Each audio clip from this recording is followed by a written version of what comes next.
Hello students, today we will understand two important sources of secondary data, that is Census of India and reports and publication of National Sample Survey Office। इसमें हम secondary data को लेने के दो sources और भी हैं हमारे पास। एक तो है सेंसस ऑफ इंडिया, यहाँ से भी हम सेकेंडरी डाटा को ले सकते हैं, और एक है NSSO, that is national sample survey office. यहाँ से भी कुछ ऐसे डेटा हमें अवेलेबल हो सकते हैं जिनका हम फर्दर यूज करके कोई इन्वेस्टिगेशन कर सकते हैं। तो आज हम पढ़ेंगे सेंसस ऑफ इंडिया के बारे में और नेशनल सैंपल सर्वे ऑफिस के बारे में, national sample survey office that is NSSO। Then our first topic is census of India. What is census of India? बेटा इंडिया में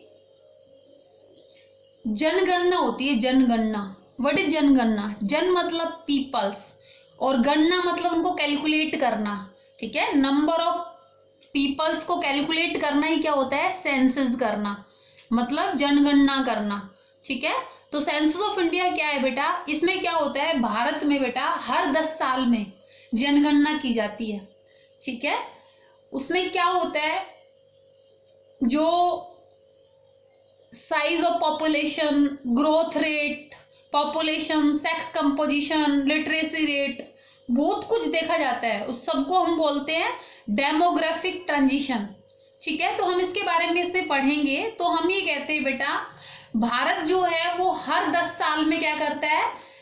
जनगणना करता है, सेंसस को करता है। इसमें क्या है बेटा, इंडिपेंडेंस से पहले भारत ने सबसे पहली बार जो जनगणना की थी, सेंसस किया था, वो कब किया था? 1872 में। आफ्टर दैट बेटा 1881 में किया था, ठीक है। फिर हर 10 साल बाद में क्या होता रहा? ये जनगणना होती रही, ठीक है। तो हमने कहा India has the unique experience of undertaking the biggest census in the world in 1981। बेटा भारत का जो 1981 में जो सेंसस किया गया था उस बिगेस्ट सेंसस था, ठीक है। Census of India is a decennial publication of the government of India. ये क्या होता है बेटा? सेंसस ऑफ इंडिया जो है वो भारत की गवर्नमेंट का वो पब्लिकेशन है जो हर 10 साल बाद में पब्लिश किया जाता है। इट इज पब्लिश्ड, किसके द्वारा पब्लिश किया जाता है? By registrar general and census commissioner के द्वारा, ठीक है। ये क्या करता है? जो पॉपुलेशन से रिलेटेड डेटा जो होते हैं उनको पब्लिश करता है। It is very comprehensive source of secondary data. ये जो है बेटा सेकेंडरी डेटा का सबसे बड़ा कंपेरिहेंसिव सोर्स है, जहां से आप लॉट ऑफ अमाउंट में डेटा कलेक्ट कर सकते हो। कौन से data? It relates to population size and the various aspects of demographic changes in India। जो भी डेमोग्राफिक चेंजेस होते हैं भारत में, डेमोग्राफिक में क्या क्या आता है बेटा? Birth rate, death rate. Birth rate क्या होती है कि भारत में कितने लोग जो हैं वो एक्सपायर हो जाते हैं due to lack of health facility, due to lack of necessity. जो भी जीवन में नेसेसरी चीजें होती है वो मिल नहीं पाती, इस वजह से क्या हो जाते हैं? वो एक्सपायर हो जाते हैं। बहुत सारे लोग ऐसे हैं बेटा जो भूखमरी से मर जाते हैं, स्टारवेंशन, ठीक है। तो हमने क्या कहा, बहुत सारे लोग ऐसे हैं जो भूखमरी से मर जाते हैं, बहुत सारे लोग ऐसे हैं जो हेल्थ फैसिलिटी ना होने की वजह से एक्सपायर हो जाते हैं। तो हम क्या पढ़ेंगे? डेमोग्राफिक जो चेंजेस होते हैं उसमें हम पढ़ते हैं बर्थ रेट के बारे में, डेथ रेट के बारे में, और infant mortality rate. Infant mortality की रेट क्या होती है बेटा? जो शिशु मृत्यु दर होती है ना, जो 1 साल से छोटे बच्चे होते हैं वो कुछ ऐसी प्रॉब्लम्स हो जाती है, हेल्थ फैसिलिटी भी हो सकती है उसमें, या फिर शिशु की जो माँ है उसको ढंग से जो भी न्यूट्रिशंस मिलने चाहिए थे वो नहीं मिले, कुपोषण की वजह से। बहुत सारे ऐसे रीजंस होते हैं जिनकी वजह से एक साल से छोटा बच्चा जो होता है वो मर जाता है। तो बेटा ये बर्थ रेट, डेथ रेट और इन्फेंट मोर्टिलिटी रेट होती है, और भी बहुत सारी चीजें होती है जिसको हम किस में पढ़ते हैं? डेमोग्राफिक चेंज में पढ़ते हैं, ठीक है, तो हमने ये कहा बेटा broadly it include statistical information in the following parameters. जो सेंसस ऑफ इंडिया जो है ना वो बहुत सारी इंफॉर्मेशंस को इंक्लूड करता है, स्टैटिकल इंफॉर्मेशन को इंक्लूड करता है। First one is size of population, growth rate. सबसे पहले तो हम पढ़ेंगे कि लोग कितने हैं, पॉपुलेशन कितनी है, ठीक है। उसके बाद में हम पढ़ेंगे ग्रोथ रेट, भारत में जो पॉपुलेशन है वो किस रेट से बढ़ रही है, ठीक है। तो इस तरीके से नेक्स्ट होता है बेटा पॉपुलेशन प्रोजेक्शंस। ये क्या होता है, पॉपुलेशन प्रोजेक्शंस होते हैं बेटा an estimate of a future population, मतलब आने वाले टाइम में भारत की जो पॉपुलेशन है वो कितनी हो जाएगी, that is population projections. Next होता है बेटा डेंसिटी ऑफ पॉपुलेशन।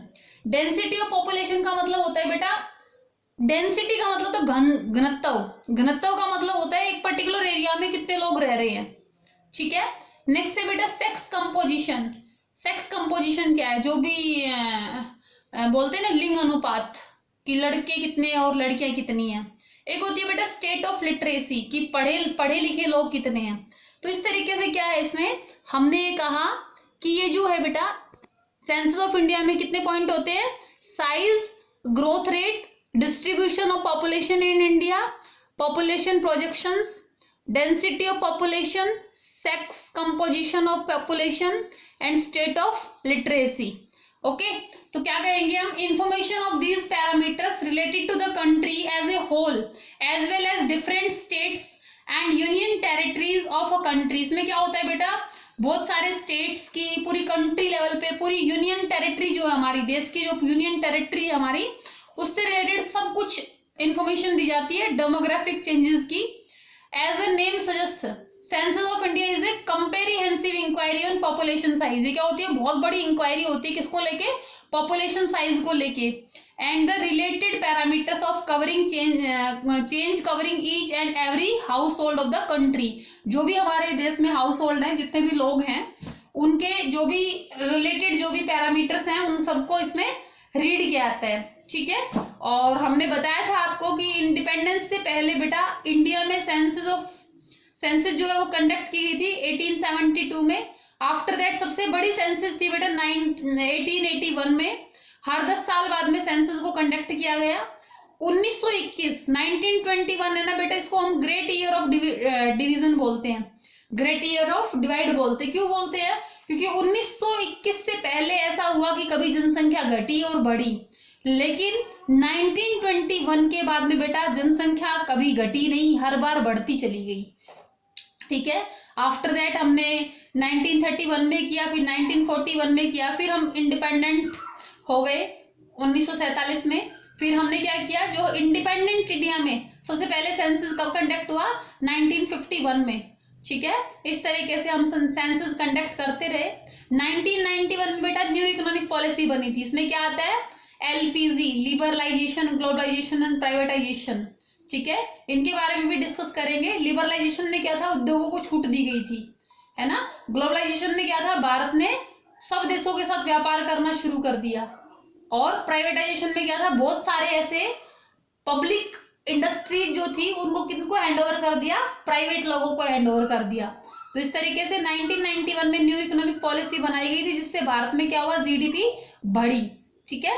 फिर बेटा हमारी जो लास्ट जो सेंसस कंडक्ट हुई थी वो 2011 में हुई थी, और जो अभी होने वाली है नेक्स्ट जो सेंसस कंडक्ट होने वाली है वो कब होगी, 2021 में। ओके, ये था बेटा सेंसस ऑफ इंडिया। तो सेंसस ऑफ इंडिया आपको समझ में आ गया होगा। हमने कहा ये हर 10 साल में कंडक्ट की जाती है सेंसस ऑफ इंडिया। बहुत ही कंपेरिहेंसिव सोर्स होता है सेकेंडरी डेटा का, और ये क्या करता है, पॉपुलेशन साइज से रिलेटेड डेटा को पब्लिश करता है। ओके, ये था सेंसस ऑफ इंडिया। नेक्स्ट है बेटा आपका NSSO। NSSO, ठीक है, नेशनल सैंपल सर्वे ऑफिस। ये बेटा फाउंडेड था 1950 में। इसका हेडक्वार्टर जो है, इसकी लोकेशन है न्यू दिल्ली में, ठीक है। हमने कहा reports and publication of NSSO is another important source of secondary data in India. बेटा जो NSSO की रिपोर्ट्स होती है और जो पब्लिकेशंस होते हैं वो भी सेकेंडरी डाटा का बहुत इंपॉर्टेंट सोर्स होता है। NSSO is a government organisation. क्या होती है बेटा, गवर्नमेंट ऑर्गेनाइजेशन होती है under the ministry of statistics and programme implementation किसके अंडर चलती है ये, जो भी हमारा ministry of statics and programme implementation होता है उसके अंडर इसको चला ऑपरेट किया जाता है। This organisation conduct regular sample survey to collect basic statistical information relating to a variety of economic activity in rural as well as urban parts of India of a country। ठीक है, क्या करती है बेटा, इसका काम होता है जो भी रूरल और अर्बन एरियाज हैं उनमें जो भी इकोनॉमिक एक्टिविटी हो रही है उनसे रिलेटेड डेटा को कलेक्ट करना इनका काम होता है। ठीक है, हमने ये कहा बेटा फॉर एग्जाम्पल के बेस पे बता रखा है 76th राउंड था एनएसएसओ का, कब, जुलाई 2018 से लेके दिसंबर 2018 तक। इसने किस पे काम किया था, was on persons with disability, जो भी डिसेबल पर्सन थे उनके डेटा कलेक्ट किए थे। ड्रिंकिंग वाटर, पीने के लायक जो पानी था उससे रिलेटेड डेटा इकट्ठे किए थे। सैनिटाइजेशन, सफाई, हाइजीन वगैरह से रिलेटेड डेटा इकट्ठे किए थे और हाउसिंग कंडीशन से रिलेटेड डेटा इकट्ठे किए थे। तो बेटा इसका काम ये होता है, क्या करता है, रूरल और अर्बन एरिया में जो भी इकोनॉमिक एक्टिविटी होती है उनसे रिलेटेड डेटा इसके द्वारा इकट्ठे किए जाते हैं। ठीक है, नेक्स्ट कहा गया है बेटा ब्रॉडली रिपोर्ट्स, ऐसे कहा गया है कि broadly reports and publications of NSSO offer statistical information of the following parameter of economic changes. ये किस किस की इंफॉर्मेशन देता है, देखो बेटा, लैंड की, live stock holding, live stock में क्या आ जाता है, जैसे पशु आ गए, ठीक है, गाय आ गई, भैंस आ गई, घोड़े आ गए, है ना, ये लाइव स्टॉक होता है। नेक्स्ट होता है बेटा हाउसिंग कंडीशन के बारे में इंफॉर्मेशन देता है, उससे रिलेटेड डेटा इकट्ठे करता है। जो स्लैम ड्वेलर्स होते हैं, जो झुग्गी झोपड़ी वाले होते हैं ना, उनसे रिलेटेड बड़ा एम्फेसिस करता है, उस पर बहुत फोकस करता है कि उनकी हाउसिंग कंडीशन अच्छी होनी चाहिए, इसलिए डेटा इकट्ठे किए जाते हैं इसके द्वारा। एम्प्लॉयमेंट और अनएम्प्लॉयमेंट स्टेटस भी बताता है इंडिया में, कितने लोग रोजगार है, कितने लोग बेरोजगार है। Consumer expenditure in India, Bharat में जो कंज्यूमर एक्सपेंडिचर होता है उसके बारे में डेटा इकट्ठे करता है और लोगों को कैटेगराइज करता है, जिनका जो कंजप्शन पैटर्न है उसके हिसाब से कैटेगराइज करता है कि कौन लोग रिच है और कौन लोग पुअर है। ठीक है, नेक्स्ट है बेटा sources of house hold income in India, जो हाउस होल्ड होते हैं उनके क्या क्या सोर्सेज है इनकम के, उन सबसे रिलेटेड डेटा इकट्ठे करता है। ठीक है, तो हमने क्या कहा बेटा, जो एनएसएसओ होता है वो किससे रिलेटेड डेटा इकट्ठे करता है, इन सबसे, land, live stock holding, housing condition, employment, unemployment, consumer expenditure. ठीक है, अब देखो बेटा एक बात ध्यान में रखनी है, हमने ये कहा एक तो होता है census of India. Census of India में क्या होता है बेटा, इंडिविजुअल एक एक पर्सन से रिलेटेड डेटा इकट्ठे किए जाते हैं।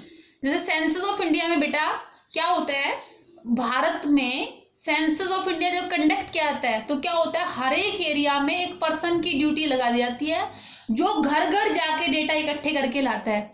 ओके, तो क्या हो गए, उसमें क्या हो गए, डेटा जो है वो एक एक पर्सन को, एक एक यूनिवर्स को क्या किया गया, नोटिस किया गया, ऑब्जर्व किया गया, तब वो डेटा इकट्ठे किए गए। लेकिन देखो यहाँ पे आपने एक चीज पढ़ी, नेशनल सैंपल, यहाँ पे क्या होता है बेटा, एक एक चीज को रीड नहीं किया जाता, सैंपल्स को रीड किया जाता है। जैसे मैंने आपको बताया था क्या होता है, एक तो होता है हर एक चीज को रीड करके कंक्लूजन निकालना, और एक होता है हम क्या करते हैं, सैंपल सिलेक्ट कर लेते हैं। फॉर एग्जाम्पल जब मम्मी रसोई में चावल बनाती है तो क्या होता है, उसमें से कुछ चावल के दाने निकाल के मम्मी ये आइडेंटिफाई कर लेती है चावल पक गए, तो वो क्या हो गए, वो दो चार चावल के जो दाने हो क्या हो गए, सैंपल हो गए। सेम इसी तरीके से हमने कहा सेंसिस मेथड जो होता है उसमें क्या होता है, एक एक आइटम को रीड किया जाता है, जबकि नेशनल सैंपल सर्वे ऑफिस जो है वो किस बेस पे स्टडी करता है, सैंपल बेस पे स्टडी करता है। जो भी यूनिवर्स होती है उस यूनिवर्स में कुछ आइटम्स को वो सैंपल बना लेता है और उन सैंपल के बेस पे कंक्लूजन को डेराइव करता है। ओके, तो ये क्या होते हैं बेटा, अगर सेंसस ऑफ इंडिया जो है उससे अगर आप डेटा कलेक्ट करेंगे तो आप किस प्रकार के डेटा कलेक्ट कर सकते हैं, death rate, birth rate, infant mortality rate, density, sex composition, literacy. अगर आपको इनसे रिलेटेड डेटा चाहिए, सेकेंडरी डेटा, तो आप इन संस्थाओं के पास जाके डेटा उठा सकते हो। ये बहुत ही रिलायबल डेटा होते हैं क्योंकि ये बहुत बड़ी संस्थाएं हैं, नेशनल लेवल पे काम करती है संस्थाएं। और जो एनएसएसओ होता है ये किससे रिलेटेड डेटा रखता है, land, live stock, housing condition, employment, unemployment, consumer expenditure. ठीक है, तो आप क्या कर सकते हो, यहाँ से भी सेकेंडरी डाटा को आप उठा सकते हो। ठीक है, तो ये आपके सोर्सेज थे बेटा, आप कहाँ कहाँ से सेकेंडरी डाटा को यूज कर सकते हो, कहाँ कहाँ से आपको अवेलेबल हो सकते हैं सेकेंडरी डेटा। ठीक है बेटा, ये दोनों संस्थाएं ऐसी है जो क्या करती है, डेटा को पब्लिश करती है। ओके, तो आपने क्या पढ़ा, सेंसस ऑफ इंडिया क्या करती है, भारत में पॉपुलेशन को काउंट करती है, और एनएसएसओ जो होती है वो क्या करती है, रूरल और अर्बन एरिया की इकोनॉमिक एक्टिविटी को मेजर करती है। ठीक है, उससे रिलेटेड डेटा को कैलकुलेट करती है। ठीक है, एक छोटी सी बात रह गई बेटा, ये बहुत इंपॉर्टेंट है। देखो लास्ट में क्या रखा है, important agency at the national level which collect, process and tablet the statistical data. कौन कौन सी होती है बेटा इंपॉर्टेंट एजेंसी? सबसे पहले तो आपने पढ़ लिया NSSO, that is national sample survey office, जो आपने अभी भी पढ़ा। ओके, नेक्स्ट है बेटा RGI, that is registrar general of India. ये बेटा गृह मंत्रालय के नीचे काम करता है। इसका काम होता है डेमोग्राफिक सर्वे करता है। ये डेमोग्राफिक सर्वे का मतलब death rate, birth rate, infant mortality rate से रिलेटेड डेटा इसके पास भी अवेलेबल होते हैं। ठीक है, गृह मंत्रालय के नीचे काम करता है। नेक्स्ट है बेटा DGCIS, क्या है, directorate general of commercial intelligence and statistics. ये क्या करता है बेटा, इसके काम करता है ministry of commerce and industry के नीचे। ठीक है, ये किससे रिलेटेड डेटा रखता है, ट्रेड और कॉमर्स से रिलेटेड डेटा रखता है। नेक्स्ट है बेटा लेबर ब्यूरो, ये क्या करता है, लेबर से रिलेटेड डेटा इसके पास मिलते हैं। ठीक है, और ये सारी ऐसी संस्थाएं जो क्या करती है, डेटा को पब्लिश करती है और अंडर गवर्नमेंट काम करती हैं। ठीक है, तो इनके डेटा क्या होंगे, मोर रिलायबल होंगे। तो ये आपको एक ऐसी इंफॉर्मेशन दी गई है जिससे आप क्या कर सकते हो, जिन संस्थाओं से आप डेटा कलेक्ट कर सकते हो। ठीक है, तो ये थे बेटा important sources of collecting secondary data, कि ये भी ऐसे सोर्स है जहां से आप सेकेंडरी डेटा को कलेक्ट कर सकते हो। First is census of India and second is NSSO, national sample survey office. Okay, तो उसको आप अच्छे तरीके से पढ़ेंगे और अपने नोट्स प्रिपेयर करेंगे। That's all, thank you.